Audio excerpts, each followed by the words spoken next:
Good morning, everybody. Happy to see you all here at our February webinar. And we have a special guest, Lisa Treadwell, and we're going to talk a little bit more about her in a little bit. But welcome, everybody. We want everybody to be able to come in and to hear what's going on. So we'll just wait a minute or two for everybody to come into the webinar. But you are coming to the LT Senior Services webinar for the month. And our topic today is downsizing, right-sizing, and simplifying. And we're excited to have you. One of the things that LT Senior Services does is we do webinars, and we used to do seminars, but now we're doing webinars just because of COVID. And we're happy to be able to have people from all over the city now join us. It used to be very geographically focused, but now that we're online, people can log in from wherever.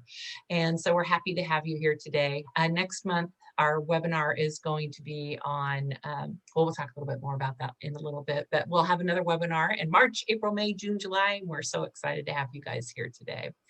So LT Senior Services is a nonprofit that helps seniors and their families in the Lake Travis area. And one of the things that we do is webinars. We do other fun things too. We have supplied food for needy seniors. And we're going to be having a shredding day. And shredding day is a really popular day. It's right around tax time. It's going to be the end of February. It will be from 9 to 11, and it will be near Lakeway Aquatic Physical Therapy. And we do have information about this on our website too, but you can bring through all of your shredding. We do ask for donations that will help the nonprofit with our other things that we're trying to accomplish. So that will be at the end of February. I think that we have some other LT Senior Services members that are online. We'd like to invite them to go ahead and introduce themselves. One of them is Karen Ballinger. Karen, are you there? I'm going to see if I can find you. And I'm looking for Karen. Karen is with our local library, and they are an amazing partner. Yeah, let me see if I can get her. There she comes. Hey, Karen. Hi. How are you? Okay, how are you guys? Good. We're so happy to see you. Tell us what's going on with the library. Thanks for having us. Thanks for setting up these webinars, Natalie and Cyndi. The library is still doing curbside service, so you can reserve items and then we'll grab them for you, and then you can call us. We have curbside going 6 days a week. So Monday, Tuesday, oh, sorry, not Wednesday, Thursday, Friday, Saturday, from 11 a.m. to 3 p.m. You can call us, and that's when you can pick up your books. And then we're doing Wednesday evenings from 5 to 7 p.m. And then also this Thursday, there's a speakers forum, and we're going to introduce the Great Decision series. So I don't know if you all took part of that when it was at the library. It was the Foreign Policy Association. Every week there would be a topic with a speaker and information about some foreign policy issue happening in the world. So it's really informative. So those are going to be online. So this Thursday, there's a talk introducing the whole series, and then it'll start in March once a month. So we welcome you to join us in that. And how would you join, Karen? Do you have to go and get a link to be able to attend, or yes, go to the library website, or how do you do it? Yeah, thank you, Cyndi. So if you go to the library website in the calendar, and I can put it in the chat too, there's a link just like how you joined this webinar. So it'll be very similar to this setup. Perfect. So if you've got this figured out, you can come to that one too. Yes, absolutely. Excellent. Thank you, Karen. We're so happy to be one of your partners. We appreciate all your help in getting people to our webinars and providing good information for our seniors and their families. Thank you guys so much. I'm looking for any other members of LT Senior Services. If you want to go to the chat and let us know that you're here, we'll pull you in and let you say hey to everybody. See if we have anybody else that wants to come in and talk. Okay, doesn't look like it. So I think we'll go ahead and move on. Just as a reminder, if you want to ask a question, if you go down to the bottom of your panel, you'll see a question and answer area, and you'll see a chat area. And you can put in chat questions and question and answer. Natalie Harris will help us by asking the questions as we're going through today's seminar. It looks like we have somebody else that would like to talk, and that is Ray Daniels. So let me see if I can bring Ray in. And let's see. Hey, Ray.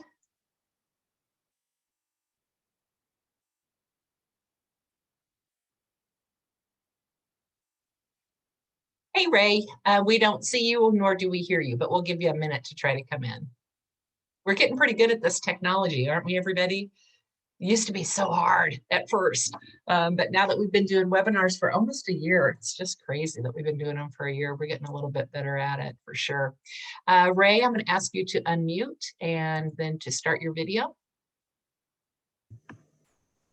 We got you unmuted. We don't see you. Okay, well, I'm not sure why you're not seeing me. That's okay. Just go ahead and tell us a little bit about what you do to help seniors and their families, Ray. Yes, I'm Ray Daniel with Fairway Independent Mortgage, the reverse mortgage division. I'm here to help seniors upsize and downsize from their current homes by allowing them to finance their new home with a approximately 50% down payment and allow them to have no payments for the rest of their life in that new home. So reverse mortgages are a great option to preserve cash, keep that in your IRAs and your 401ks, and be able to figure out a way to get tax-free cash by using the equity in your home to better your enjoyment in your retirement years. So that's my job and I enjoy doing it and I'm passionate about it and that's why I'm here. All right. Thank you so much, Ray. I hope you enjoy the rest of our webinar. I think you'll probably find some helpful information in there that you can share with everybody. So without further ado, Natalie, I'm going to have you come back in, and if you would do introductions, then we'll get started.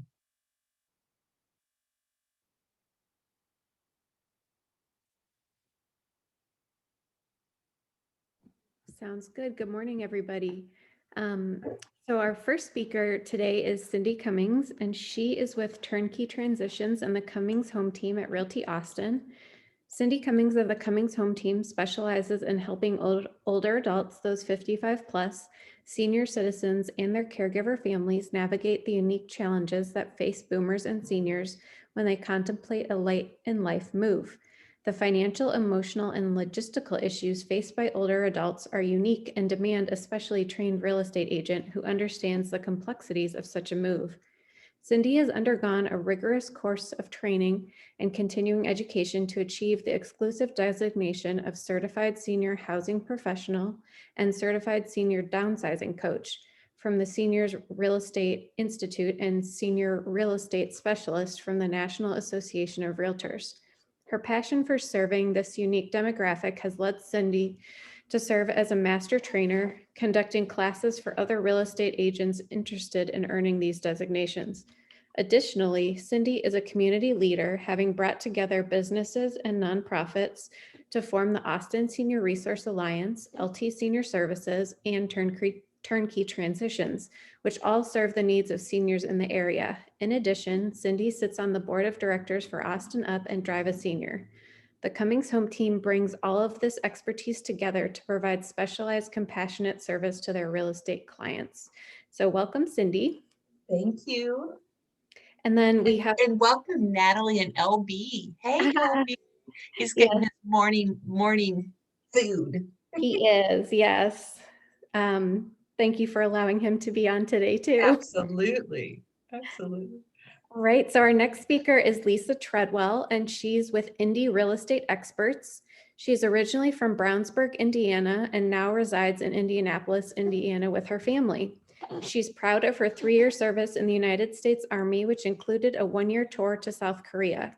She earned a BA in Communication Studies and Spanish from Indiana University, Purdue University at Indianapolis. Sorry about that. After graduation, she began working for a local builder before earning her real estate license. She is also a certified senior housing professional, as well as a seniors real estate specialist, and a member of the National Association of Senior Move Managers. Currently, she's working on her downsizing coach certification through the Seniors Real Estate Institute. Her team, the Indie Real Estate Experts, specializes in helping seniors and their families downsize into low or no maintenance living. They have great relationships with other professionals who work closely with seniors, which makes them an easy and reliable resource to their clients. From decluttering to choosing the right place to move based on healthcare needs, the Indie Real Estate Experts help clients through every step of the downsizing process. every month on the second Tuesday from 10 to 11:30 a.m. at St. Luke's Methodist Church. She moderates a panel of experts in the senior industry. This free educational outreach to seniors is possible because of local sponsors. If you'd like more information, well, actually, I'm going to go ahead and put the website in the chat for everyone. Perfect. Thank you. So welcome, Lisa. All right. Thank you so much. We'll see you later, Natalie. Okay, bye. So, hey, Lisa, it is so nice to have you on today. Lisa and I have known each other for many, many years. We have the same business coach, which is Nikki Buckaloo, and she is the founder of SREI, Senior Real Estate Institute. So Lisa does what I do in her city. So it's really fun to have somebody on from another location to get their feedback to see how they're getting things done and how they're helping their clients. So Lisa, it's so nice to have you here today. Yeah, thank you for having me. I'm excited to partner up with you, Cyndi. Yes, she was my roommate recently at the National Association of Move Managers, of which Lisa and I are both members of. Move managers are an intricate part of helping seniors move from their home to smaller or to senior living communities. So we were at that conference. We were just talking about it at the time that COVID was happening last year. So it was kind of a stressful time, but it was a great event. And we were just talking about the fact that we don't think that anybody got sick, and that was in Houston, but that was definitely a crazy time. But it looks like you are doing your seminars in person. So tell us a little bit just about what's going on in your city with COVID and the ability to have events and how it's impacting real estate for you in your city.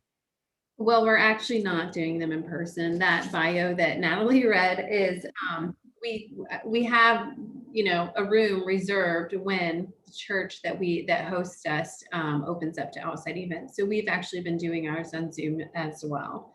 Okay. So, which is, a bummer. Like, I think all of us are pretty sick of Zoom at this point, but it's important to stay safe, and we still want to get the, education out to our seniors. So. Well, I thought maybe you were in your own little bubble and it was all safe, and so y'all felt like you could do that, but I definitely don't feel like we can do it here. No, I mean, I think that the seniors in this area are less worried than most people, and still they are considered a vulnerable, group of people in terms of, if they do get exposed to the virus. So we have to just take precaution.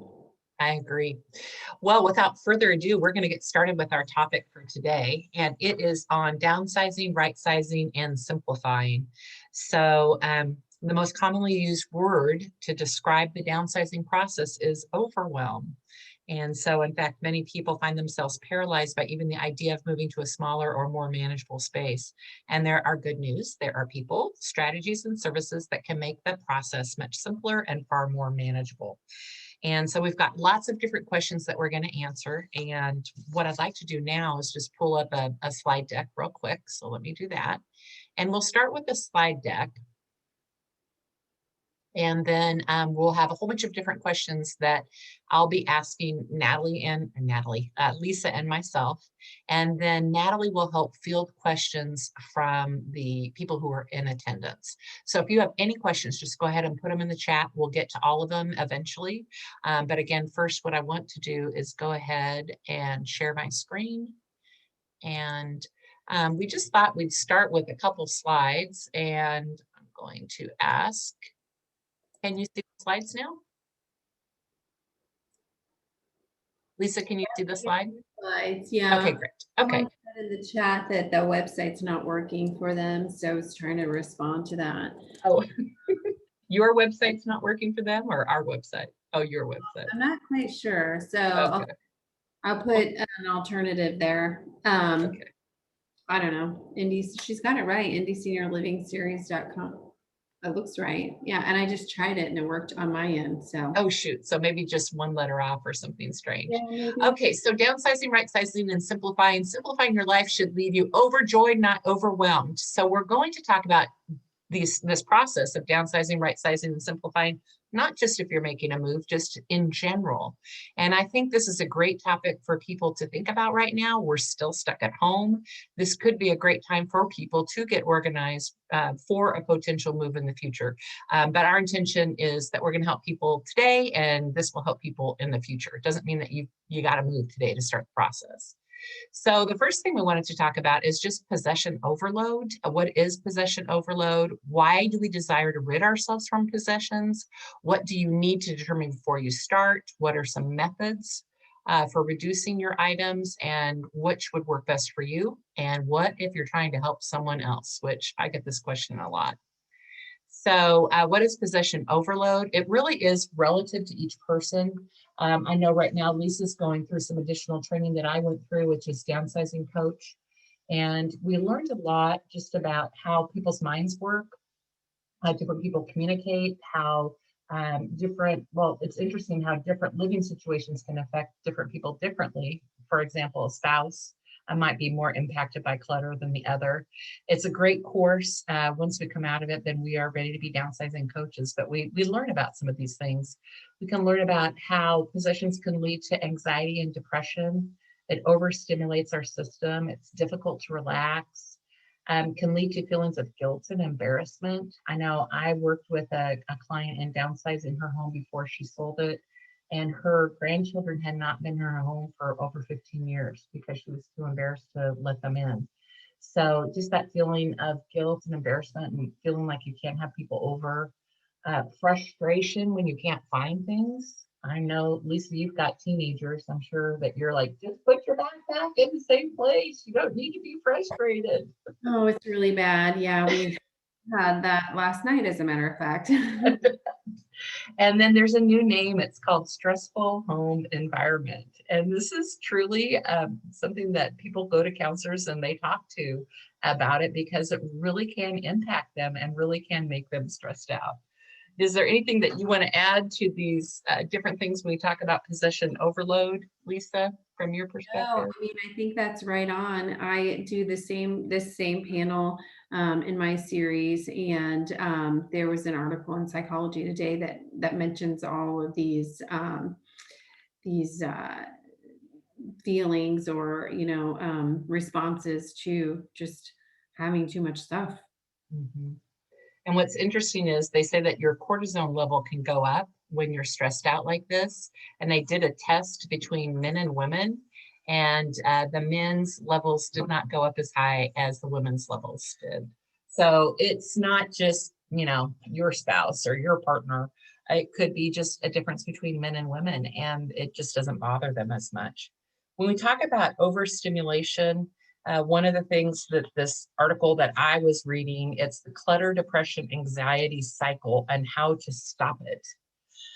It talks about the fact that there are over 2,000 visible objects in an office or in a room. And so that's why it impacts you so much when you're in an office and it's not organized. You're looking at 2,000 other items besides just trying to work on your computer and getting your work done. So, but it's impacting now the kids, because kids are at home doing schoolwork. And so shiny object, right? Do your kids do homeschool, Lisa? They do. And yeah, that's something that we did right from the start, was get their home, desks / offices all set up and organized. And it didn't stay that way, unfortunately.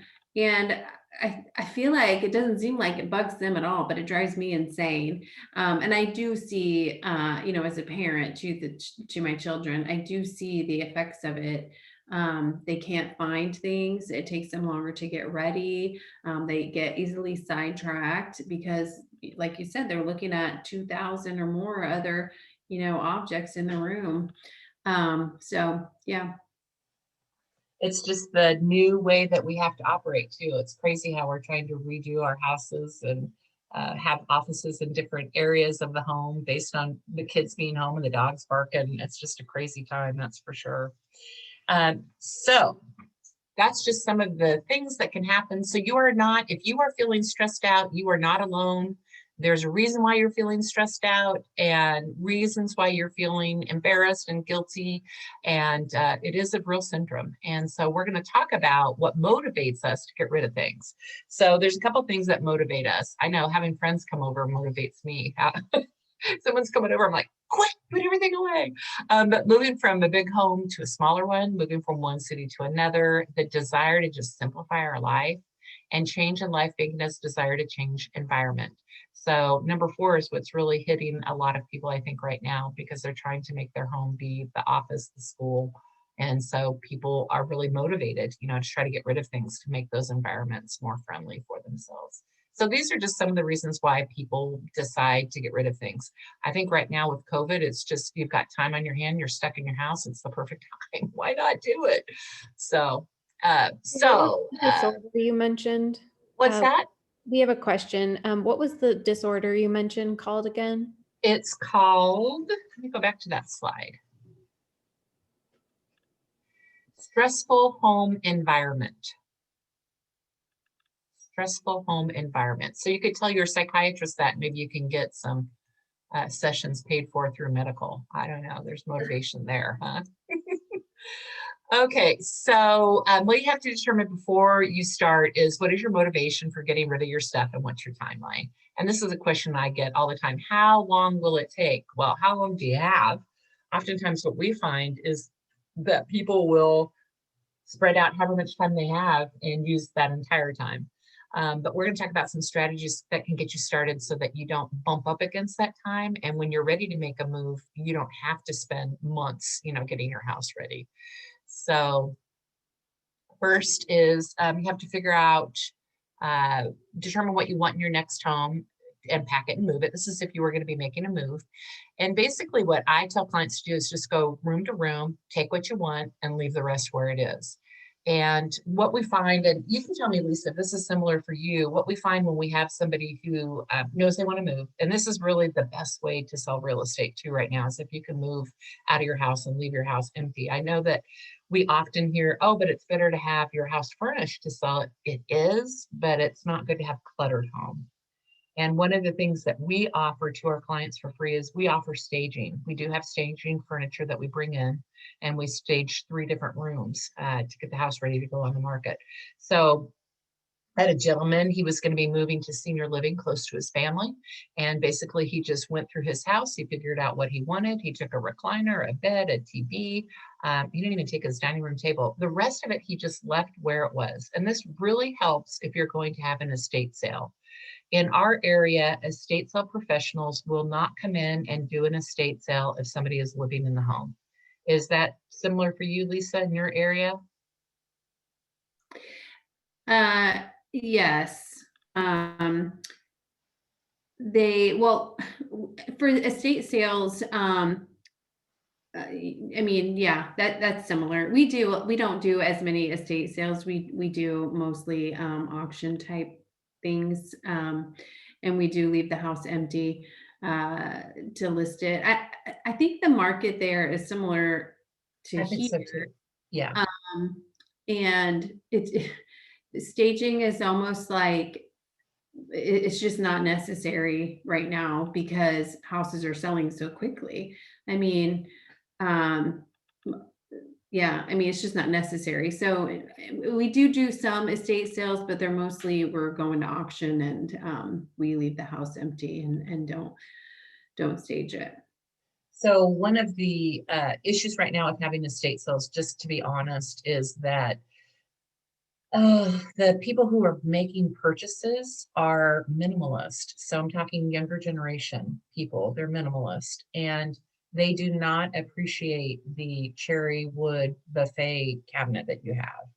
So it used to be, I know I paid probably $2,000 for my China hutch, right? But if I were to sell that today, I might get $100. I mean, there's just no market for it. And so I think that's probably why we don't have as many estate sales, because there's not enough money for the estate sale companies to make. They need to make a certain amount before they're willing to come and set up for 3 weeks and, set up the whole home to sell. And if you don't have that value in there, they just don't want to do them. So Yeah. yeah. Process. And honestly, I mean, our local auction companies have gone online more than they were before, just because out of necessity, because of COVID, they can't host the auction. So, I mean, they're, in terms of exposure, estate sale versus, the auction, they're getting about, the same amount of exposure. Mhm. So oftentimes, have you heard this question, should I do an estate sale or a garage sale? Should I try to do it myself? And I always say, don't even try to do a garage sale. There's not a huge return on your investment there. I'd say you're doing more work than what it's worth. So one of the advantages to this, number one, where you go from room to room and then you leave the rest of the items where they are located. If somebody is doing an estate sale, they don't want you to box stuff up. When you box stuff up, then it makes it hard for them to see what they have. It takes them more time. And honestly, if they're going to have a sale, they're going to market each of the rooms appropriately for the items. So for example, let's say you take, a good set of dishes, but you've got 3 sets of dishes, just leave them in that cabinet, because when the estate sale company comes in, they're going to sell it from that cabinet if they're doing a live event. So if you think you're helping by boxing stuff up, you are not. And the other thing is, what people think will sell, it's so weird. It's not what's selling. So it tends to be something completely different than what you would think would sell. So my recommendation is to not donate anything if you think you're going to have an estate sale, and just leave everything where it is. So leave all your linens, all your blankets, all your clothes in that room. And then once you've taken what you want, we have an estate sale company comes through, and then they can determine if they can do a sale or not, if they have enough for a sale. If they don't, the estate sale companies that I work with, they'll take items off site. So they'll actually pack up items. They'll sell it on eBay, Craigslist, or whatever. They'll do however they think that they can sell it. And then they'll just send them. Oftentimes they're taking it to a future sale that they're having, and they'll kind of combine it and have multiple clients there. So that's how we do it here. And I do think that there's such valuable items that we've spent thousands and thousands of dollars on that there is simply no market for. And there has been so many articles that have been written talking about, I try to give my daughter stuff all the time, and she's a minimalist, and she's like, I don't want it. And I'm like, yeah, but it's grandma's tea set. It doesn't matter. They don't want it. So you have to get over that fact of thinking that you're leaving these items for your family, and realize that those itsms might be changed up and used in a different manner than you ever thought it would. So for example, some buffets that I've seen now, if you go to Etsy, ETSY, you go to Etsy, you will find different ways that they're using those buffets. So one of them is to take that bottom part of the buffet and cut out the doors, and then that's a bed for a dog. It's crazy. Etsy, go to Etsy. I mean, you could do that yourself if that's something that you want to do. But if you think you're going to get $2,000 for something, it's not going to happen. One of the reasons why the estate sale companies will not do an estate sale when somebody is living in the home. I had an estate sale company do that once. My client wasn't ready to leave for California yet. She had about a week, and we wanted to get the sale done and then put the house on the market. And so she was there, and it was so hard on her emotionally. Each day she would leave during the sale, but she would have stuff that people were touching, and she was seeing them touch it, and then she was seeing them not want to buy it. And it was so emotional for her. So that estate sale company made a decision right then and there that they would never do an estate sale again when there was somebody living. Yeah, I'd hate to be there listening to people go through all my things and criticize them. I wouldn't want that for myself. So just too emotional. So anyway, that's how we do it here. It sounds like that's how you do it in your area also. yeah, So focus on the things that they want to take with them. That's the most important piece. yeah. So if you're going to stay in your home while it's being sold, there is an abundance of items. We've got some extra stuff. What we'll suggest to people is just draw a floor plan, and we'll help people with this, is draw a floor plan of a place that they're moving to, figure out what they can take to the new place. The stuff that they can't take to the new place will either move out into the garage, take to a consignment store, do something like that with it. And then I always recommend, I don't know how you feel about this, Lisa, is that when people say, okay, I want to get started, what's a process to get started? We're going to talk about different techniques, but the one that I typically tell them to do is just go from the easiest room to the hardest. So do not start in your office. Typically, I'll say start in your secondary bedroom. That's pretty easy. And then just go through that, remove any family heirlooms and keepsakes that you're going to gift to your family. And I would recommend just putting all those items in a closet or someplace else. And then just figure out what you want to take to the next place. If you don't have a secondary bedroom in the next place, then just leave everything in there for the estate sale company to go ahead and sell. But I say, do not start in your office. Don't start with paper. Don't start with photos. You will just not move on. This is the way to get the most bang for your buck, is to go into a room that isn't that emotional for you, and then just see how you can turn that room around in really quick order. Gives you a lot of oomph. What do you think, Lisa? Yeah, same. I actually did this in my own house. I mean, I'm constantly doing it because, again, I have children. But just because we've been home so much, I started, going closet by closet, and I started with the easiest ones first, because I think that feeling of accomplishment when you get that one done and you see how nice it is, and you literally have an emotional reaction to decluttering. I mean, it's scientifically proven that there's an emotional reaction when we're decluttering and organizing. And so that, paired with that sense of accomplishment, it gives you enough motivation to move on to, the next closet or the next drawer, even if it's something very small.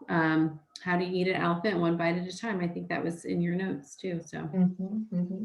And I always say, just work 15 minutes a day. Just say, I'm going to do this for 15 minutes, and then give yourself grace that you did it, and start the next day and do 15 minutes again. And you will be surprised. Some days you're like, I really am motivated. I'm going to do this for longer than 15 minutes. Typically, when I'm going through a room too, I'm going to take any papers that I find and any photos that I find, and I just put them in boxes.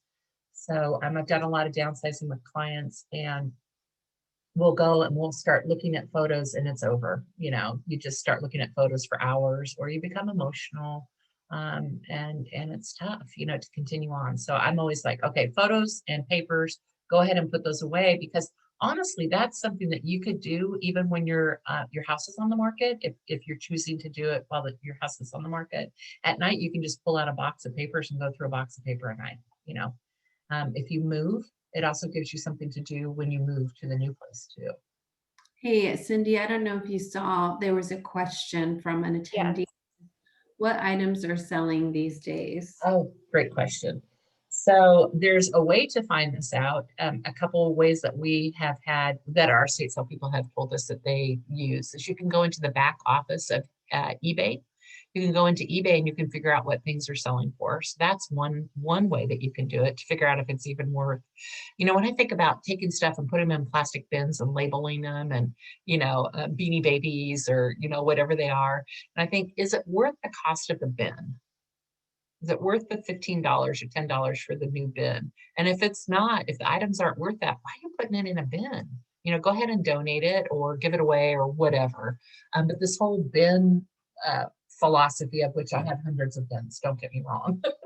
But you just, Natalie said something earlier. She said, you're just moving the problem. Basically, you still have that problem of that stuff. So just go ahead and handle it. But that's one way that you can find out what the value of things are. I think having a good estate sale company come in too, they can give you an idea of what things are selling for. Tools are very popular. We did a sale where the person was a fisherman. He did fly fishing. And so his fly fishing stuff sold really well. Kitchen appliances, like, everyday kind of appliances, they sell really well. Your clothing's not going to sell well. We can't sell booze here. I don't know about you, Lisa, but you can't sell the booze. You have to have a license to sell alcohol. So. Yeah, sell booze, and there are some regulations on like guns and things like that. So that's why we always depend on the experts, because they stay up on the local regulations, in terms of estate companies and auction companies. If it's something small, like my kids' bikes or something, I'll sell that on Facebook Marketplace. But when it comes to doing a big project where, they're downsizing, we depend on our auction company. And I was going to say, I don't know if it's like this in Austin, But in Indianapolis, I can take pictures of a property and sort of point out some of the things that are there that the family doesn't want, and email that to our auction company, and they'll let us know, yeah, it's worth having a truck come out and grab that stuff. And that's it, Lisa. When you think about moving these buffets, again, I'm coming back to the buffets because I've had a lot of them in 2020.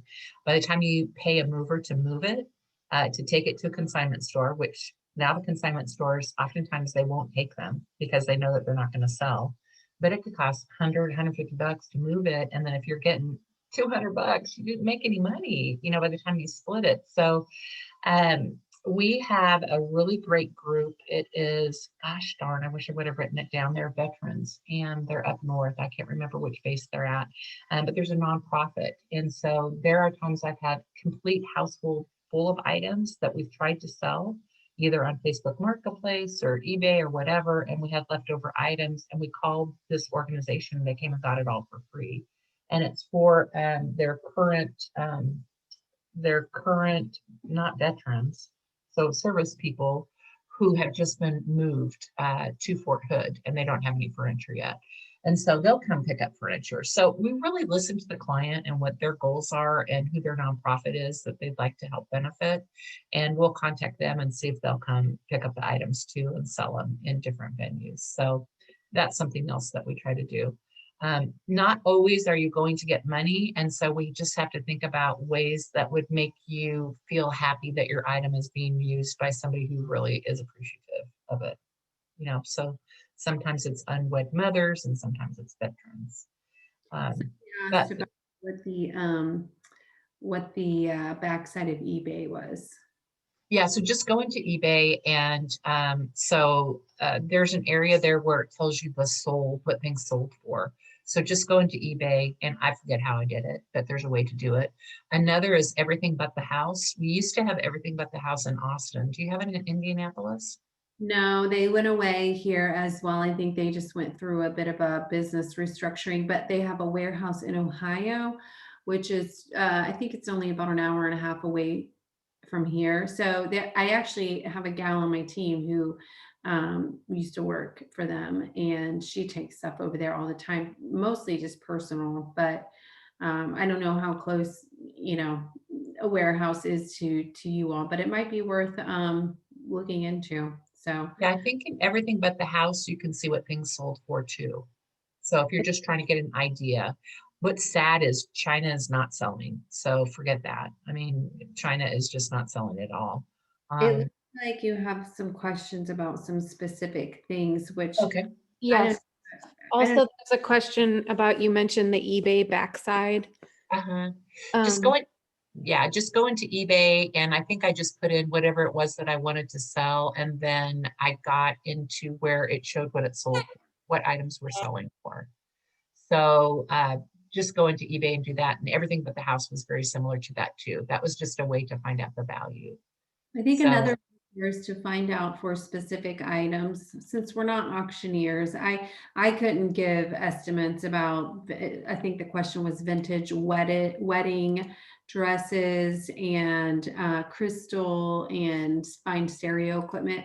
I'm not qualified to give estimates on, what that stuff is going for, but I think the best way to look up specific items is to look on places like Facebook Marketplace, eBay, Everything But the House, and other local auction, companies, to see what they're listed for. Now that's just a listing. You don't actually know, see what they're sold for. At least you can see, what sort of things are out there. But I'd say Google is your friend in this arena.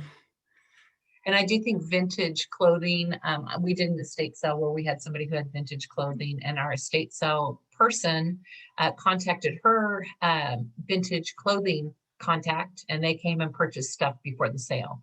Their whole goal is to sell things for the highest value. And they know that probably on a weekend, somebody coming in isn't going to appreciate vintage clothing. So they're going to pull out items and they're going to sell them in different ways, the way that they can get the most money. Wouldn't you say it's a good rule of thumb to have low expectations in terms of the value that your things have. That fine stereo equipment and the vintage wedding dress, the value that it has to us is the memories that those items represent to us. Right. And the people who actually buy those items are not going to have those same memories, so they're not going to value it at the same price that we think they ought to. Right. So if you just go in with that expectation that you're probably guaranteed to get less for it than what you think you ought to, you won't be setting yourself up for, a little bit of heartache there. So, Yeah, there's definitely heartburn, that's for sure. When we yeah. talk about vintage stereo equipment, I will say one of the things that sells really well right now are records. So Yeah. if you have records, don't donate your records. In this webinar seminar before, we've always talked about books. Don't break your back taking the books to half price books. It is back breaking. I have done it many times for clients, and you get pennies. But our estate sale company, they have book people that they work with, and so they'll call their book people, and they'll come and they'll spend $15 on a book. But some of the books that are really popular would be, like, we call them coffee table decorative books. Those are really popular right now. But I've had several clients who were professors, and their books just, didn't have the value that you would expect. But a professional will know where to get the most money for it. So. Hey, Cyndi, can you explain how it works in terms of when you work with an estate company? Do you pay the estate company or do they pay you? That's a great question. So the estate sale company is going to be a third-party vendor that we work with. We have several that we work with. What we do is we connect our clients to the estate sale companies, and they meet them and talk to them about how the estate sale will go. The estate sale company will have an agreement directly with our client. They'll have a contract. In the contract, it will lay out how people are paid. It's normally based on a percentage. I've seen anywhere from 40 to 60% going to the client. And it really depends. A lot of it has to depend on how much they think the sale will be worth. If they don't think they can get their net, figure that they're looking for, they might take more from the client as opposed to less, so that they can make it worth their time. If they take items off site, they typically are going to take more percentage too, because they have the whole packing, moving cost that's associated with it. So we're not a part of the transaction at all. It's a third-party vendor that our clients meet with and write an agreement. Do you see anything different in your area, Lisa? Sorry, I had to unmute myself. No, it's the same. So it's just a third-party person, and you can negotiate too. So any other questions, Natalie? We'll just continue on then. Not right now. Okay, great. So if you're going to be staying in the home, then this is what we figured most people are doing. They're staying in their home right now. So what can you do right now? So begin a thinning process. So these are the steps that I've recommended to clients in the past. Remove the family heirlooms and sentimental items that you want to gift. And then there's several different methods to gifting. You could put who should get it. You could do a round robin day with family. And you can do an online type of system called Fair Split. And Fair Split has 3 different versions to their online software. One is free, and then there's 2 other levels that you would pay for. But basically, you go in there and you upload these items, and then people just can bid on them, or they can get them. It's a whole process that you go through that you can figure out how the different people can get the items that you want to give to them. Consider how you will document those items so that although you don't have them, you can enjoy them. So an example here would be teacups. So we had a client who had a teacup collection, and you can't take 25 teacups and plates with you. And so what we did was we took pictures of the collection, and then she could put them into a book that she could look at later, kind of a photo book. Another suggestion was to take those teacups and put them into a poster and put it on the wall. So these are just different ideas that we have because of our training that we've gone through that we'll share with our clients. It's not really the teacup, it's the memory of the teacup. So if somehow or another you can keep that memory alive through a photo or a slideshow, sometimes that satisfies people. So you had anything to add there on those two things, Lisa? No, other than just a sticker on the bottom of a teacup is not going to ensure that that person gets that item. If something were to happen to you, you become incapacitated, or you pass away. So everything needs to be in writing, and make friends with an estate attorney to document everything, because the last thing you want is family members, and we've seen it. I know you've probably seen it too, Cyndi, just fighting over who gets our legacy, and it's just icky. Shocking, the things that people fight over. Yeah. It is not, the diamond ring that's worth $10,000. An example is grandmother's pie plate, which we use this example a lot. It's a pie plate that all the family pies were made in, and everybody took a cut out of the pie, when they were there with their grandmother, and that's what everybody wants, but there's only one pie plate. So how do you handle that distribution while you're still alive? Can really help the family have a healing experience at your passing, because you don't want them fighting. You don't want people going, into the home and taking items before other people get, it's terrible. So the more that you can outline your wishes, it will help the family out. You're really giving a gift to your family by doing that. But we always suggest doing the family heirlooms and the sentimental items first. And there's really some value in giving those items now while you're alive, and you can see your loved ones enjoying those items. So if you're going to give a ruby necklace to your granddaughter, why not give it to them now and see them wearing it and taking pictures going to the prom or whatever. Great. Okay, so determine what are disposable items that you have duplicates for that you don't need anymore. And then if they're valuable, could you sell them? There's some different ways that you can sell. You can sell on eBay, you can have a sell, you can sell them on the neighborhood Facebook page. My issue with this is safety. And I will oftentimes have a single person doing this process by themselves. I don't care if it's a male or a female.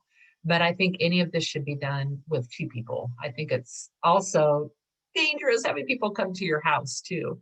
So here you put something on Craigslist. We've read about Craigslist murders and all these crazy things that happen.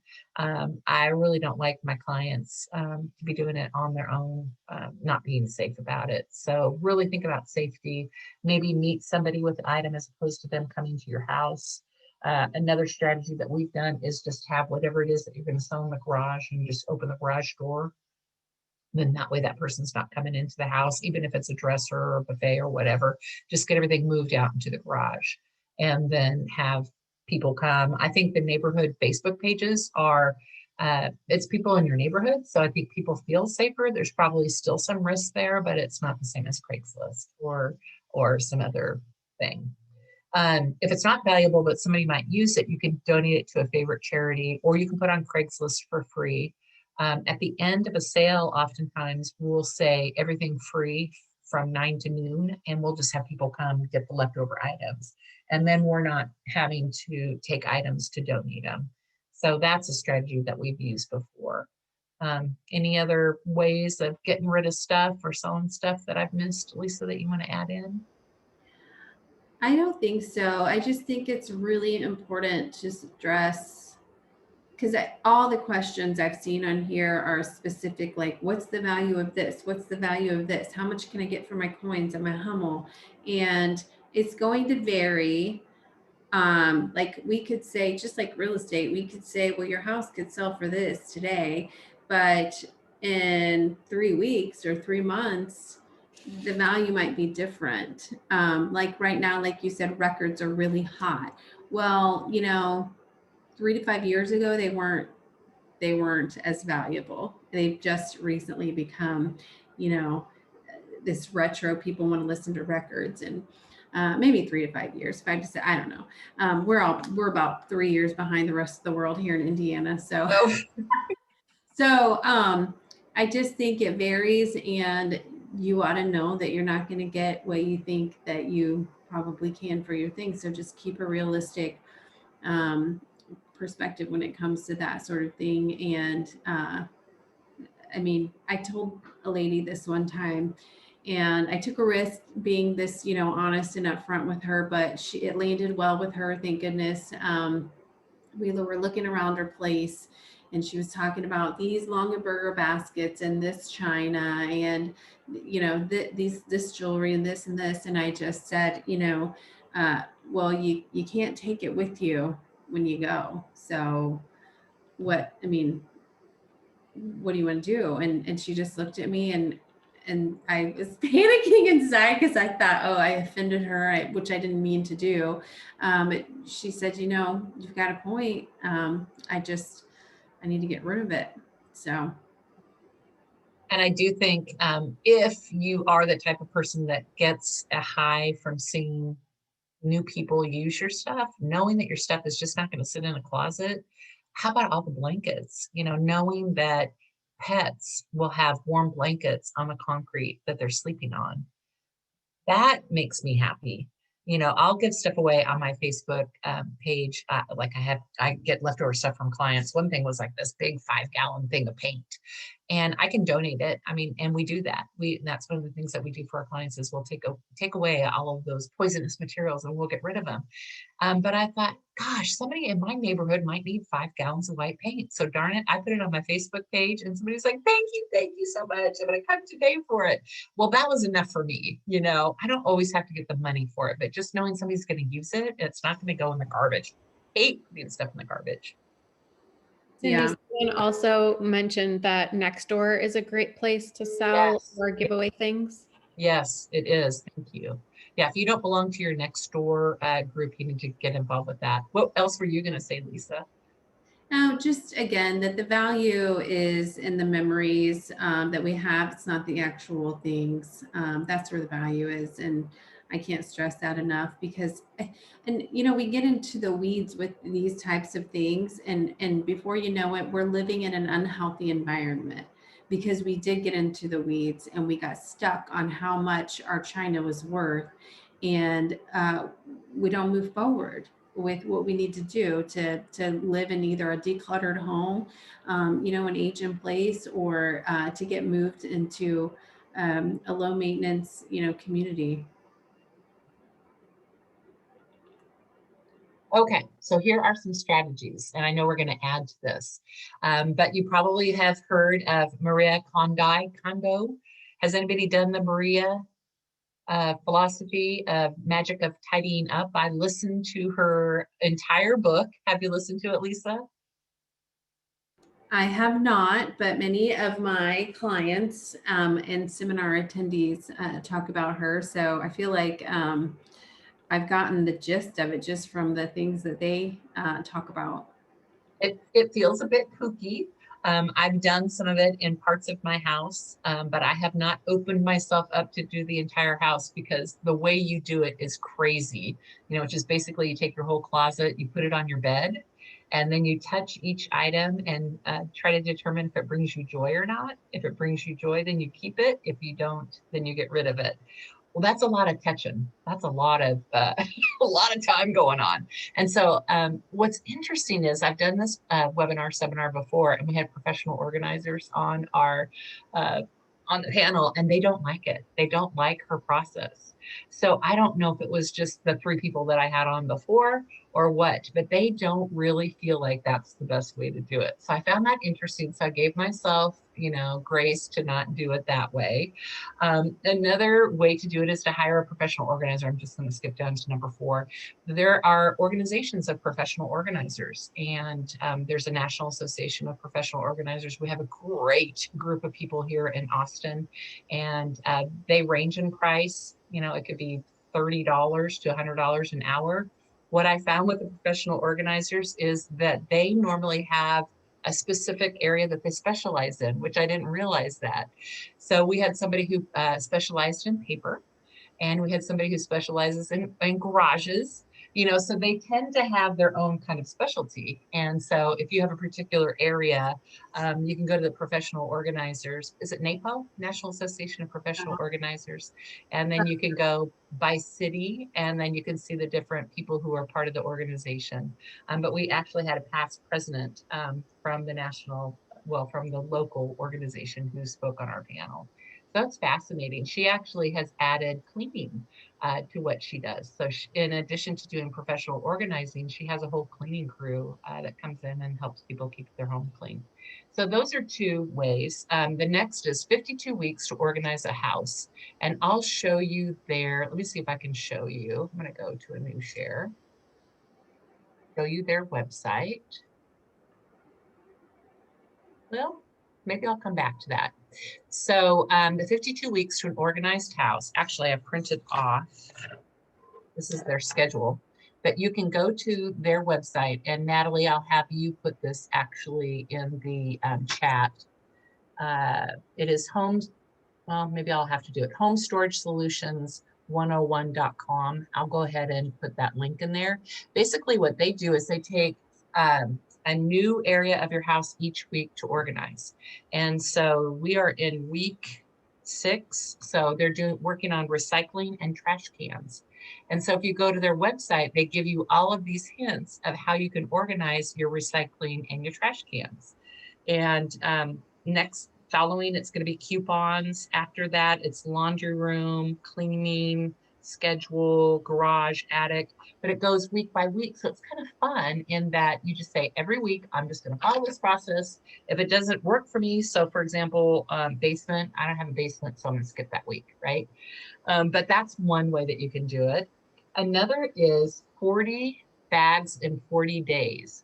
And this actually, I found this years and years and years ago. It initially became because of Lent. And so this woman thought, okay, during Lent, every day of Lent, I'm going to get rid of a bag. So I have 40 bags in 40 days. How good would that feel to have 40 bags in 40 days?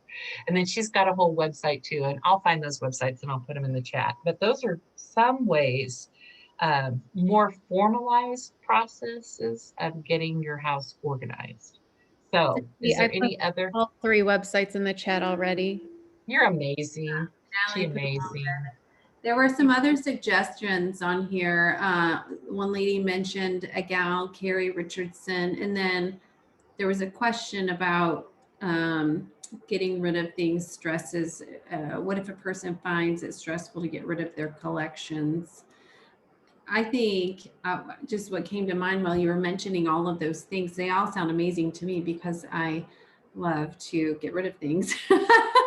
But I think that it's much like a diet or a financial plan, or in our business, our tools that we use, for systems.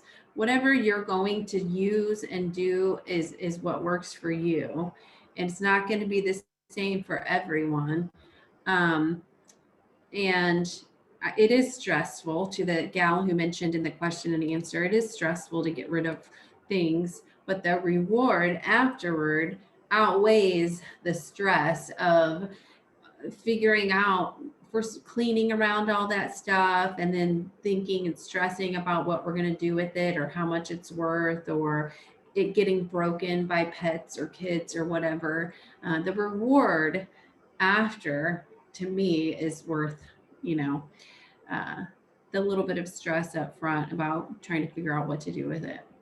And probably don't start with a collection. Don't start with something emotional. I think that's the whole point too, is to start in an area and see your success. And then you're like, oh, this feels really good. Oftentimes when we work with a client, it's painful in the very beginning, painful. We have to touch each thing. We have to tell a story. We have to remember, when we were on a trip to Europe and we got it, and, go through that whole process, which we do with them. We go through that whole process. Have to. But afterwards, I've never had a client. I have never, ever had a client who said they regretted clearing out the clutter or getting. I agree. Never, ever. Yes. They always say, I wish I would have done this sooner. I usually don't use superlatives, but I've never had a client say, I wish I wouldn't have done this process. So there is a time in which they do say that. And let me see if it's my next slide. Oh, we already talked about that. You want to help somebody. These are the things that you need to look out for. It's very difficult if you have an emotional attachment to them or to the stuff when you're trying to help them. That's why it's good to hire a professional, move manager, or a third-party person, because they don't have the emotional. And so it's good to have that person help your loved one. Give them choices. Never come in and do it without their consent, and consider using an outside person.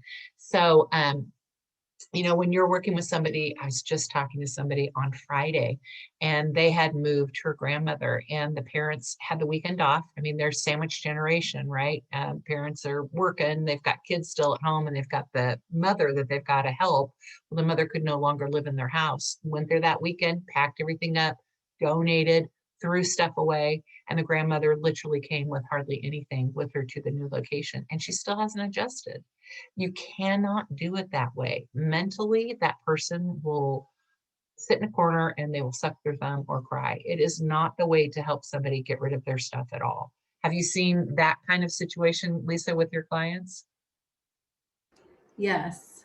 I think that bringing a third party in, someone who has experience working through the process with people, rather than, you know, an adult child, or you know, just coming in and doing it all, is just the best way to go. We can bring an amount of rationalism as well as the empathy for what that person's going through, that no family member can typically do. Or and I mean, just to honor like a person's dignity and their ability to make choices, whether you're, you know, 15 or 95, you know. So It's an important part of that process of transitioning from, you know, the family home that they've lived in for 50 years into a condo or a senior living community. You can't make that big change and not have your stuff with you. And I think that the aging adult needs to understand that, you know, where their items go, it matters to them. And we go through painstaking process. You know, we had somebody who was an artist, and she had all of her paint, and she had all of her, what is the stuff that you paint on? All of those things too. And so we went to a school for disadvantaged children and took all of the supplies there, and then they're using that to paint. Well, then she didn't need to have 30 things of paint, and she didn't need to have all those brushes. She could pare it down to something that would work for her in the future, and she knew that those items were being used in the proper manner. And being professionals, we hear about places that we can take stuff. So, for example, office supplies, there's a place that we can donate to, and then teachers can come in and they can choose free office supplies. So who wouldn't want to, you know, give their sticky notes? If you've got 5,000 sticky notes and you only need 2 pads, give the rest to the teachers and they can use them in the schools. You know, that just has to make you feel good that they're being used. And there's, you know, part of our problem is the era of our aging adults right now. They came from a time when they didn't have anything. You know, they were going through really tough times, you know, when they were young, and that impacted them to where they feel like they need to save all the rubber bands and they need to save all the screws, and because the neighbor might need it, you know, but that's just not the way it is, you know, today. But believe me, we still try to find a place for those rubber bands that makes that person happy that they gave away their rubber bands. So I teach a course to real estate agents through SREI. And one of the times that I was teaching the courses, and we talked about the fact that you can't just go in there and bag everything up and think that that person's going to be whole, you know, after that effect, was a real estate agent who said, I did that exact thing to my mother and I feel terrible. You know, now that I understand the consequences of that, I really wish I hadn't done it that way. So, if you're working with other people, you do have to be really, really careful. Let's see, I've got a whole bunch more questions, but Natalie, are there any questions that I can answer? Yes. Somebody asked if they missed where the office supplies can be donated for teachers. Okay. Natalie, let's include we have a sheet of places that you can donate items to. Let's include that in the email follow-up to attendees. And I'll get that to you. Can you not send out that email afterwards and wait till I get you that document, that PDF? I can turn it into a Google Sheet or a Google Doc and have it as a link for them. Okay, perfect. That's what we'll do then. We have a list of probably 20 places that you can donate items to that we got from our professional organizing panelists in the past and from just our experiences. So we'll put that together and we'll include that.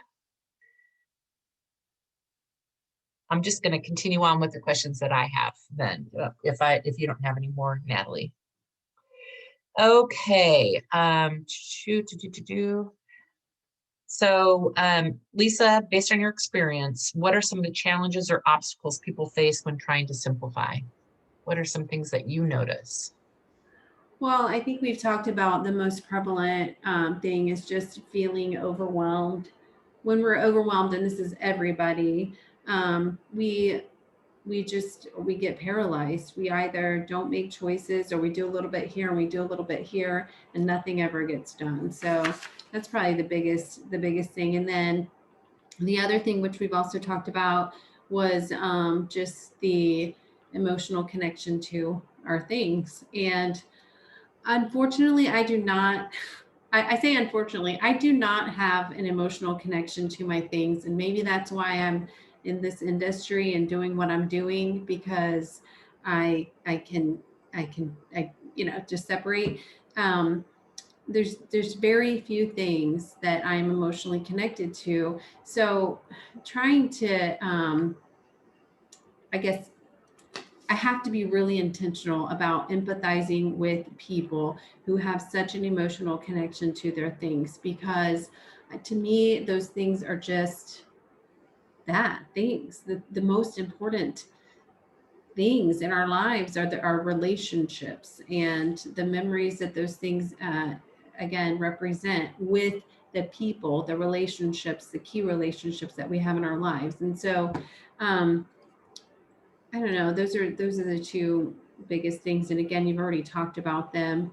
I don't have anything to add to that. Yeah, no, I think that's good. And I think what we see is that sometimes our older adults want to save something for their family because they think that the family will want it. I mean, wouldn't they want their collection of magazines, and wouldn't they want their collection of books? And the reality is that they don't want them. And for sure, like 99% of the time, they do not want them. So ask though, and all the panels that I've done on this topic, yes. all of the panelists have said, be sure to ask your children or your loved ones if there is anything specific they want, and be ready to not be offended by their answer, because it could be the most trivial thing. There was my mom, when we were growing up, they would give us all Christmas ornaments for that year, and she would try to match them to like whatever we were into that year. And, it looks like Christmas threw up all over her house every year. It still does. And, we all grew up and got out of the house, and she said, come get what you want. Come get your ornaments, Well, the one thing that I wanted was this stupid, it's not even ceramic. It's this mouse that has a Christmas hat on that says Merry Christmas. I use it for like a bookend, because I remember that decoration from our house. It even has like some nail polish on it, probably for me.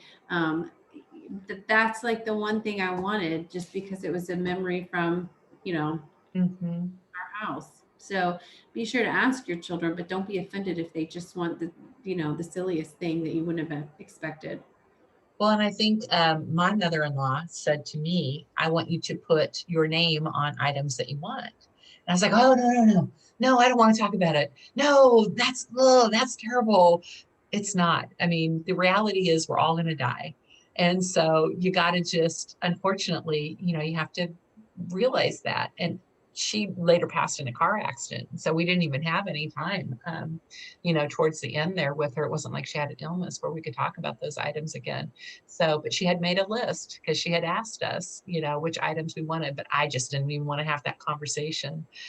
We have a local psychologist who does house calls. And one of the things that she'll do, and now she does them on Zoom, is she'll help seniors talk about how to have these conversations with their adult children, because the adult children are just pushing back on them, because they don't want to talk about it.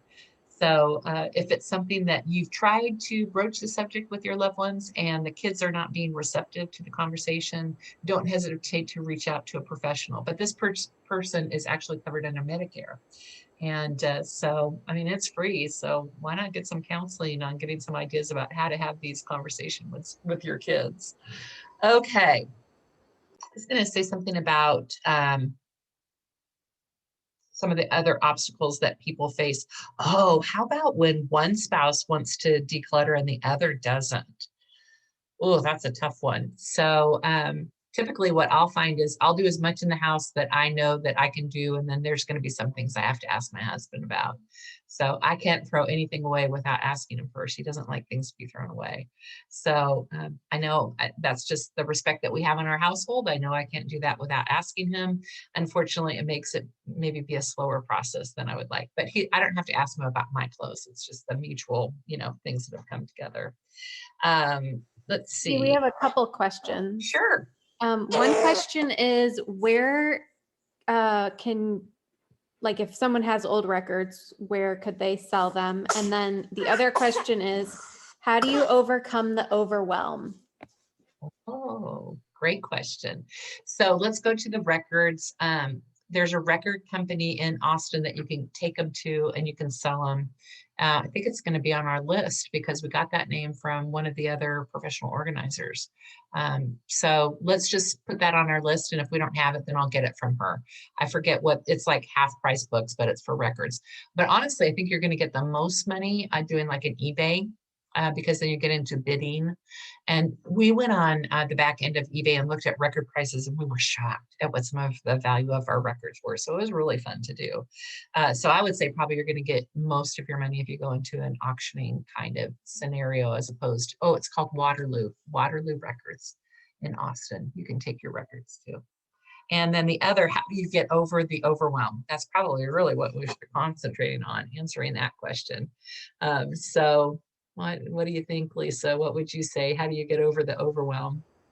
Well, I think just attending this today, if you're on this webinar, you've made a right step because you're looking to educate yourself. So I think that's a great step. And then knowing that you're not alone in your feeling of overwhelm when it comes to downsizing or getting rid of your things. And then the last piece of it is, depending on how big the project is, just knowing when you need to hire, help. Some people just have a few closets and they can, you can tackle that for yourself. But I think if it's starting to affect your life negatively to where you're living, you're unsafe, it's unsafe to be in your house, or it's affecting your relationships, your marriage, or your relationships with your children or other loved ones, then it's probably time to hire a professional, or at least have somebody come in and give you a consultation, because most of these, we offer a free consultation. I think, I don't want to speak for you, Cyndi, but at least a free consultation. It's non-committal. And don't be afraid of what your house looks like, because anybody that you would bring in for a free consultation is probably seen way worse. Yeah, and I think that it is important for people to just get started too, because you might feel overwhelmed, but if you use some of these strategies, spend 15 minutes a day in the easiest room, you'll be surprised at how happy it makes you and how it motivates you to continue on, in your journey of getting things done. But there's also books that you can read about it too, but it's so much more than just the stuff. It's the emotional part of the stuff. And that's sometimes why it's hard for somebody to get rid of things is it's your, father's collection of guns or something like that. And you're never going to shoot a gun and it makes you nervous to have the gun, but it's your dad's guns. It's almost kind of, in some cases, guilt too. Sometimes I'll go into people's homes and they are the depository for all the family's items. It makes me so mad that the whole family has taken advantage of that one great aunt. Let's say, for example, and she's got 3 dining room sets, because everybody didn't have the heart or the gumption or I don't know, the strength to just go ahead and donate the table to, a family that needed it. They felt better giving it to a family member. And then she's got 4 tables in there. It's ridiculous, sad. We have clients too who are moving from their home into senior living communities. And at some point, the senior community says you have too much stuff. You can't bring another thing into this property. And I have several clients that's happened to. And then they'll get storage units. And again, what Natalie said, you're just moving the problem, from a house to a storage unit. Some of these people can't even drive to their storage unit, but yet they've got 3 storage units. And why? Yeah, Let's just, what's that? paying for storage units and they're on a limited budget. Yeah. The problem is get rid of your stuff. Yeah. Really, yeah. And if you look at those items, it's probably not even worth 1 month's storage fee. But you're just delaying the obvious. You have to make a decision. And, a lot of times I'll do work like this in my business too. I'll do this kind of tough mental work first thing in the morning. I'm not going to do it at night when I'm tired after I've gotten done working. I'm going to the first 15 minutes, the best part of the day, and do it, not the last part of the day. So I think the time of day makes a big difference too. Yeah, that's a good tip. Cyndi, what was the name of the psychiatrist you mentioned? So we've had her on before. Natalie, can you look through, do you know who I'm talking about? When I get on these webinars, I forget everything. What's my name? And normally I can just spew out the name. It's Ariel. She's normally on with Ariel. Let me look. Also, did you want me to launch the poll? Yeah, go ahead and do a poll. Okay. Okay, so we've got a poll that we're going to ask you guys to answer. The first one is, what types of professionals do you feel could help you with the downsizing process? So the first is a realtor who provides assistance with downsizing. I'm the only realtor in Austin that does downsizing as part of her offerings when we get a house sold. So do you think a realtor would be the best? Another is a professional organizer. Another is a move manager, which we haven't talked too much about. It's kind of an underground industry is the way I look at it. Lisa, it's not something that you would know about until you need to move. And you think, why do I need a move manager? Well, because they help you do everything. I mean, they're awesome. Move managers help you. Oftentimes they'll do the drawing of where you're going. They'll help you with furniture placement. They'll help you to determine exactly how many spatulas will fit. The benefit of using a move manager is that you're also going to be only moving items that you want. It's expensive to move, you guys. And every time the movers pack another box, think how much it costs to pack it, move it, and then it's going to sit there and then you end up not having the room. So the move manager will actually help you and help you save money by making sure that you're only taking items that you can fit and that you really need. Downsizing Coach is new. That's offered through SREI. You'll hear more about that though as time goes on, and then all of the above. Then the second question is, what's stopping you from making a move? And we just thought this would be interesting to hear. Is it fear of COVID, not knowing what to do with all my stuff? Finances, can't decide where to move. The process of moving feels overwhelming. You are not alone. Nothing, I don't want to move. We get that a lot too. They're going to carry me out with my feet first, and that's okay too. But you can still make your environment enjoyable and a fun place to live and not frustrating, be able to find things. Our third question is, what do you think would help a home sell for a higher price? The home is vacant, the home is staged, the home is occupied, and the contents are thinned out. The home is occupied with no organization, contents, and not pinned out. So in our market right now, you don't have to do too much to get a house sold. It's really crazy. I just listed a house on Thursday. We had 42 showings and 12 offers. So it is definitely a seller's market here in Austin. And Lisa, I saw you did a vlog on what to do if you are a buyer and you want to get your offer accepted, because it's tough. Did you I like saw that? that. Yeah, I Was like that. Somebody messaged back like, just get it in your head, like I was being like really direct, which is just my style. But I was going to say something about what you said about the 42 offers and that sort of thing. I did in my one of my panels, I asked a question to the attendees. I said, are you afraid of listing your house because you think it's going to sell too quickly and you're going to end up homeless? And you couldn't believe how many people said yes. And so we talked about, you're not homeless. Like there's lots of things to negotiate in the sale of a house. And one of them is the date of closing and possession. And now, especially, I'm finding that sellers are asking for delayed possession or later closing, and all of that is negotiable. So, we're not going to kick you out on the street when we sell your house with 42 offers in less than 24 hours.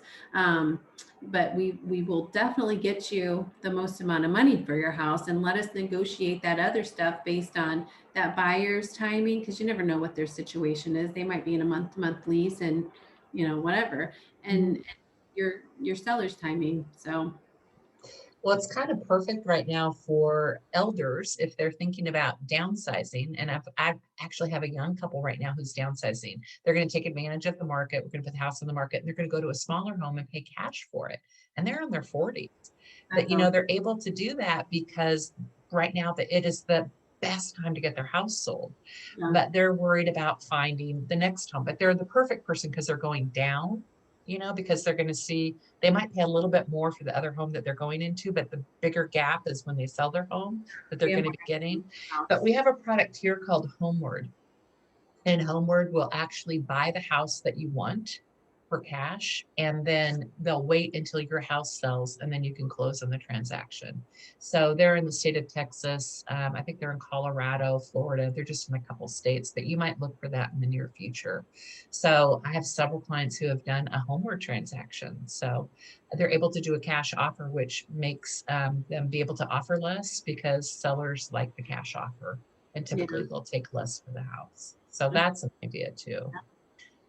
Did we answer that question? What was the question? Where are we? This is where I thought you were going to go with that. If you're a senior and you're moving into a senior community, you're not buying something. Yes. You are not buying. in the best position because you can take advantage of the high sellers market, and you don't have to buy. You're not, Yeah, perfect situation. If you are buying something, you can still take advantage of a great market because interest rates are ridiculously low now. So. Well, my gentleman who we had the 42 showings, he's moving to Nebraska, buying a house for $88,000. Nice. His house is going to sell for the mid threes. So do you think he's happy?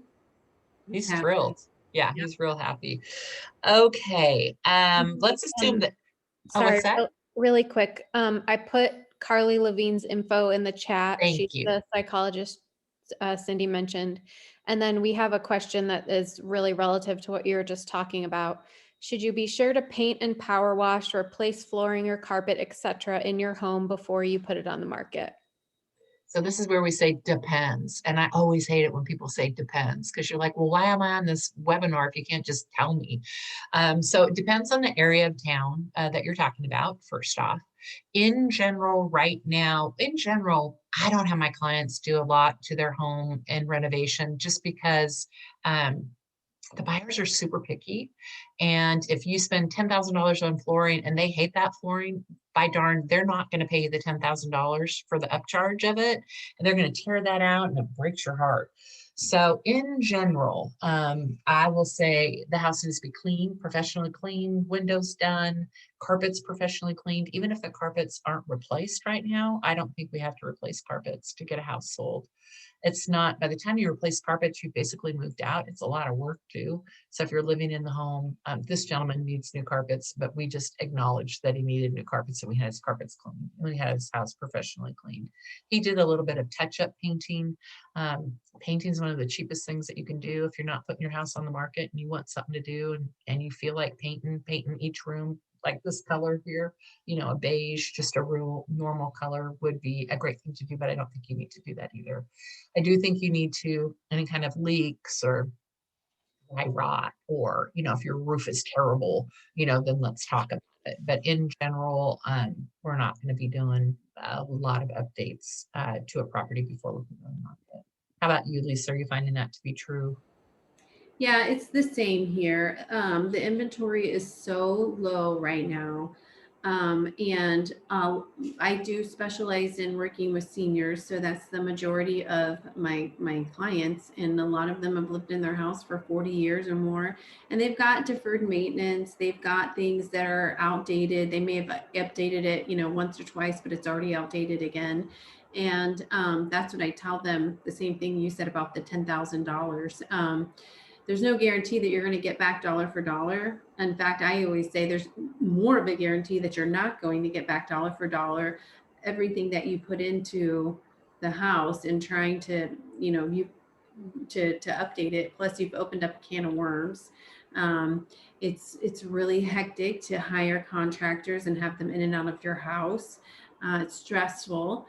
And why go through all of that when you could sell your house? I put this in one of our Facebook pages. I showed a couple, they were about to take out $50,000 of equity out of their home, refinance it, and have all this work done to their house. And I showed them what they could potentially get out of their house just as it sits right now. And it was more than what they wanted to get out of it. And then the husband was like, oh, well, I'm all for less work if it means I can get more than what I even, thought I could out of my house, So they're not going to do that $50,000 home equity line of credit, needless to say. We're going to sell their house in as is condition, and we're not going to open up the can of worms, in terms of updating things. And so that's our market here. Yeah, ours is very similar. I do think if somebody's just thinking for the future, if they're thinking, I'm going to sell in 10 years, we'll do renovations that make you happy. Yeah. If you want to change out your floors and put a wood like laminate, plank in, and it's going to make you happy, go ahead and do that. It's probably going to be better than what you have. Yeah. What's that?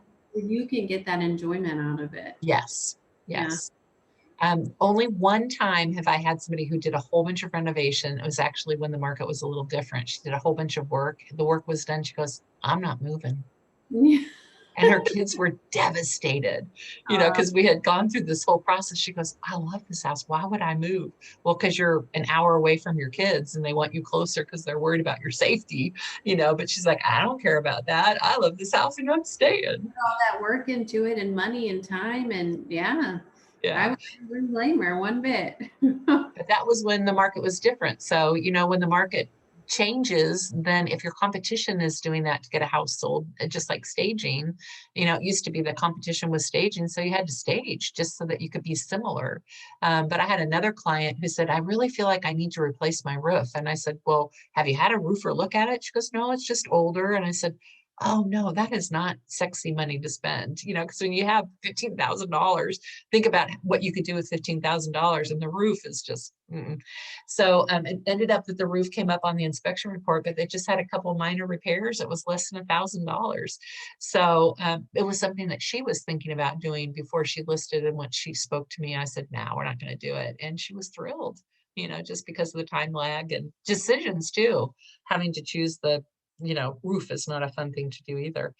Cyndi, someone asked if you have any suggestions for contractors. So they're super busy right now. That's one of the problems. And that's one of the reasons why we're not suggesting to people to get work done, because you can't get people in your home because they're so dang busy here. We do have a list. Natalie, let's add that to our document that we put out. We'll put our I'm going to call them handymen. on there. Contractor would be different. That would be if you're doing like a big reno for a kitchen or something like that. But we'll put our handyman's on there. And then we can put our carpet company on there too, and our painter too. Great question. So this one popped up. Should the seller get an inspection before they put it on the market? No, do not get an inspection before you put it on the market. I just had clients who got an inspection before they put their house on the market. The problem in the state of Texas is if you have an inspection, you have to share it for 4 years. So if you are not intending on fixing everything on your inspection report, do not get an inspection. Consequently, this client had to do some corrections. The buyer might have asked for them to be done or not, but there were things that should be done. They found out with their roof and some other issues like that could be a long-term problem, present a long-term problem for them. So they did do some corrections, but no, I would not do that in the state of Texas. Is that the same kind of rule that you have in Indianapolis, where if you have an inspection, you have to share it? No, you don't have to share it, but if something major came up, like, there's mold in the crawl space or something like that, we are going to have to disclose that. And I think I'll use your answer. It depends on the scenario. If I had a buyer that was buying a house in as-is condition, let's say, which I just had recently. She bought in as-is condition without even actually seeing it in person, because that's how competitive the market is right now. You have to just do what you can do just to get your offer accepted. Knowing that seller had a home inspection and they repaired everything on that inspection report would make that type of buyer feel more comfortable. Absolutely. About doing that. So again, it just depends on everybody's scenario is different, and I would consult, Cyndi, your real estate agent for to see if what would be the right step for you. Yeah, so Lisa, in that case, if somebody did an inspection then did everything on it, that'd be awesome. But most of the time people don't want to do what's on it. So if you don't want to do what's on it, just let the buyer pay also, because my clients paid for the inspection. It was well over, $500 for it. The buyer rarely is going to accept a seller's inspection. Rarely. They want to have a third-party person. As a matter of fact, in the state of Texas, we have to have the buyer sign a document stating that they won't do an inspection, because we feel an inspection is so important. So typically the buyer's going to do their own inspection. I've had people who live out of the area and they're like, I'm here this week. Let's do the inspection, then I'll get some stuff done. But in general, I say don't do it. But it's area by area, and it's also what's going on in the market. There's a question, and I wanted to clarify. Somebody said, do you recommend that buyers get an inspection before the purchase? So so it's different in the state of Texas in that we have what's called an option period. You probably call it something different in your state. And we have people coming from over the United States. So we're constantly having to explain how we're different, than other states. In the state of Texas, we have what's called an option period, and I call it a get out of jail free card. That's the time in which the buyer can have inspections and ask for repairs. So in the state of California, my brother was going to make an offer on a house, and he did an inspection before he made an offer. Very unusual in Texas to do that. But other states have different, ways that they do business. And so it could be different. We have that too, a contingency period, that offers contingent on the home inspection. Even that client, that gal I told you who's buying that house in as-is condition, it's a little bit frustrating as a buyer or a seller's agent, but somebody can buy a property in as-is condition, and they can also have the house inspected for their own knowledge purposes, with the understanding that they don't intend to ask the seller for any repairs. But if something crazy did come up that was sort of out of their scope or over what their expectations were, they could cancel that contract. So yeah, ours is very similar. Yeah. You see that box marked as is and you think you're out of the woods. You're not. Somebody finds the roof is defective, and a lot of times the seller doesn't know. It's not that the sellers lied, but when was the last time they were up on the roof, or when was the last time you looked at your pipes? We'll still have buyers ask the seller, even if they're buying in as is condition, will still say, they get that home inspection and they'll say, well, the roof needs replaced. Is your seller willing to give a credit for that or something like, replace it or whatever before closing, even though we've said as is condition, Yeah. I don't even know why this exists, but I guess it does open it up and you can get that inspection and still, it doesn't hurt to ask. You never know, again, what that seller's situation is, and maybe they are willing to throw in a couple, $1,000 to help replace the roof or something. Yeah, well, most of the time I find my sellers are mortified because they don't want to sell a house that's defective, and they're thinking, I had no idea. I didn't know. You wouldn't know. It's okay. That's just something that you got to have a professional come. Well, we are at the top of the hour. This has been super fun and super great to have all these questions that people asked. Is there any other pending question, Natalie, that we should answer on our way out? Or do you feel like we Somebody asked if we could include all the links that I posted in the chat in the email tomorrow, and I absolutely will do that. Excellent. Thank you so much. Well, guys, I think we're going to go ahead and sign off for the day. Lisa, thank you so much for joining us. I know it's probably not likely that somebody from Austin might move to Indianapolis, but you never know. But we just appreciate your knowledge of downsizing. Oh, and she's sharing the poll results. Do you guys see that there? So you can see the different percentages. Thanks for doing that, Natalie. And I think maybe we can include this in what we share out with everybody too, is just the results of the poll. We just thought it'd be fun to ask those questions. Well, guys, without further ado, I think we'll sign off. Thank you again, Lisa. It was very nice. Oh, I've got peeps in Evansville headed this way in May. Oh, are they moving here or are they just coming for a visit, Beth? You'll have to reply back. Is Evansville close to you? Evansville is in southern Indiana. I actually have family there.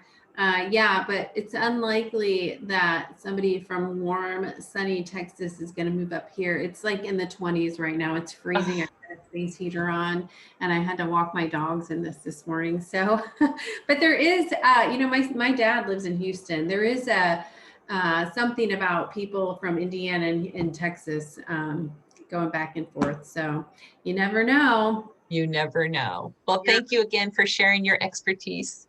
We appreciate you. And thanks, everybody. We'll see you next month at our seminar in March. Bye-bye. Bye, thanks.